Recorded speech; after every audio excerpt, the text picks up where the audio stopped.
नमस्कार शेतकरी बंधूंनो, एक 2-3 दिवसापूर्वी एक मी व्हिडिओ टाकला होता तुरीच्या बाबतीत आणि त्यामध्ये तुम्हाला कमी तापमानामध्ये जे फुलाचं कन्व्हर्शन शेंगेमध्ये होण्याचा वेग आहे तो कमी झाला आणि त्या कमी झालेल्या वेगासाठी आपण काय करायला पाहिजेत त्याची चर्चा केली होती। त्यामध्ये तुम्हाला सांगितलं होतं मी की 05234 चा स्प्रे घ्या, त्यासोबत फुलीबुस्टर घ्या आणि एक मायक्रोन्यूट्रिएंट साठी सुपर आविष्कार घ्या।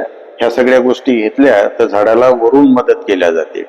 बंधूंनो, आता ज्यावेळी तापमान कमी होते त्यावेळी तुरीचं जे चयापचय आहे, तुरीच्या ज्या अंतर्गत क्रिया आहेत त्या बदलतात आणि त्या बदलल्यामुळे हे सगळे परिणाम होतात। बंधूंनो, आता आपण सगळे न्यूट्रिएंट जमिनीत टाकलेले आहेत, सगळं आहे जमिनीत आता, परंतु ज्यावेळी तापमान कमी होते त्यावेळी मुळी अडचणीत येते आणि मग हे सगळं उचललं जात नाही। म्हणजे तापमान कमी असताना फॉस्फेट उचलणं झाडाला कठीण जाते, तापमान कमी असताना पोटॅश उचलणं कठीण जाते, तापमान कमी असताना मायक्रोन्यूट्रिएंट उचलणं कठीण जाते आणि म्हणून मी तुम्हाला सांगितलं होतं की 05234 आणि मायक्रोन्यूट्रिएंटचा स्प्रे घ्या। तापमान कमी असलं तर झाडाचं चयापचय, त्याचा वेग कमी झालेला असतो, म्हणजे फुलं आहेत परंतु फुलाचं कन्व्हर्शन शेंगेमध्ये होण्याचा जो वेग आहे तो कमी झालेला असतो आणि म्हणून मी तुम्हाला सांगितलं होतं की तुम्ही फुलीबुस्टर घ्या, कारण फुलाची निर्मिती, फुलाचं सेटिंग आणि दाना भरणं या सगळ्या क्रियेसाठी फुलीबुस्टर मदत करते।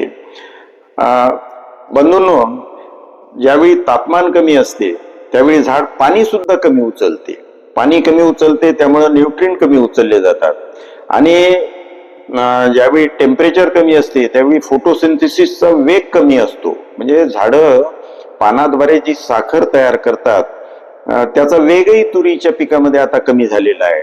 एकतर तुरीच्या पिकाच्या पानाचं वय झालं आहे, कारण फुलं येतात त्यावेळी नवीन पानं येणं बंद होतात, म्हणजे आहे त्या पानाद्वारेच आपल्याला हे सगळं करायचं आहे आणि म्हणून त्या पानांना आपल्याला वरून मदत करायची आहे आणि म्हणून आपल्याला स्प्रे मध्ये ह्या अशा गोष्टी घ्यायच्या। आता तुम्हाला स्प्रे मध्ये आणखी त्या तुरीच्या पिकाला मदत करण्यासाठी काय घेता येते, तुम्ही झाईम वापरू शकता। तुम्ही एखाद्या चांगल्या कंपनीचं झाईम वापरा, वसंत बायोटेकचं वापरायचं असेल तर ते अवतार झाईम, कारण अवतार झाईम जे आहे ते सगळ्या वनस्पतीला मदत करते, त्या काही दिवसापुरतं ते झाड तजेलदार राहून काम करण्यासाठी मदत करते। यावेळी तुम्हाला अमिनो ऍसिड वापरता येतात, वसंत बायोटेकचं सुपर अमिनो गोल्ड वापरा किंवा आणखी तुम्हाला जे अमिनो ऍसिड तुमच्या परिचित असतील ते तुम्ही वापरा। सांगायचा उद्देश असा की या लो टेम्परेचर मध्ये चयापचय कमी झाल्यामुळं या झाडाच्या अंतर्गत क्रिया कमी झालेल्या असतात, त्यामुळं फुलाचं कन्व्हर्शन शेंगेमध्ये होण्याचा वेग कमी होतो।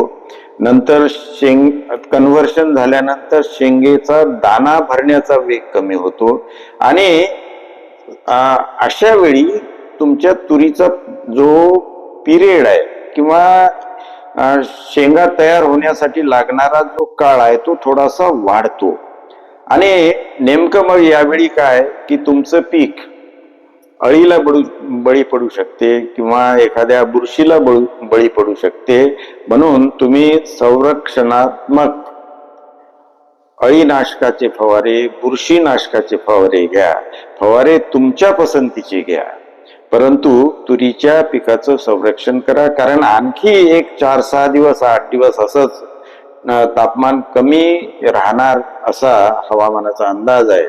तर यावेळी तुम्ही हे सगळं करून तुरीचं पीक वाचवा आणि 2 पैसे त्यातून मिळवा असं आपल्याला मी आवाहन करतो। आणि आमची माहिती जर आवडली तर आमच्या चॅनलला सबस्क्राईब करा, आमच्यासोबत जोडले राहा, आमच्या व्हिडिओला कॉमेंट करा, आम्हाला फोन करा आणि आपलं उत्पन्न वाढवण्याचा प्रयत्न करा। धन्यवाद.